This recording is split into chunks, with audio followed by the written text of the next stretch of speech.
Hello and assalamu alaikum everyone. I am Kashif Kamran. We are looking at the AAA right direction for the upcoming exams in September. This is the tip number 3.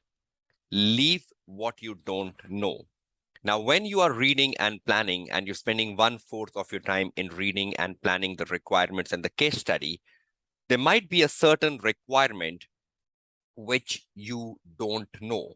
For example, a 6 marks requirement or a 8 marks requirement or even a 10 marks requirement. And when you read that, you didn't identify what the examiner is asking for, and you had a significant stress level. You are panic in the exam hall saying, I don't know this. There is nothing to panic. There is nothing on which you should be stressed out. Because if you don't know a requirement of a 6, 8, or 10 marks, just ignore it. Just leave it and move on. You still have a 90% paper on hand. You still have opportunities within the 90% paper, which if properly read and executed, would make you pass the AAA paper.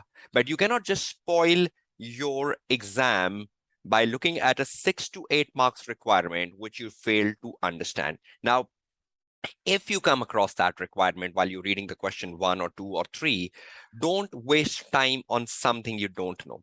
Just ignore it, leave it, and move on. Suppose it's a 6 marks requirement, and ideally you need to write an answer in 12 to 14 minutes for that. You can keep the 12 to 14 minutes at the end of the exam, and you can come back to that requirement and try to do the best you can in terms of that requirement. But you cannot just waste time in the middle of the exam or at the start of the exam where you got stuck with that requirement and you're wasting your time and not moving on. Keep it for the end. Keep 10, 12 minutes and try to do the best you can in terms of that requirement, or try to write something which is better than writing nothing.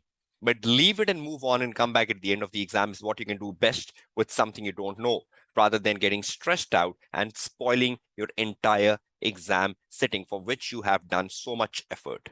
So don't spoil your exam sitting with a certain requirement you don't know. Rather, take an intelligent decision in 3 hours and 15 minutes and save your exam attempt. And intelligence within the 3 hours and 15 minutes is the key to success, because a lot of time the student get into a panic mode, they're stressed out, and they really spoil an easy looking exam sitting. Look at the opportunities. Look at the opportunities. 90% of the paper, for example, is an opportunity for you. Why are you spoiling the 90% paper with something you don't know, which is 10% or under 10%? So I wish you all success for your upcoming exams in September. And this is the tip number 3. Your tutor, Kashif Kamran, signing off, and we'll be back with the tip number 4.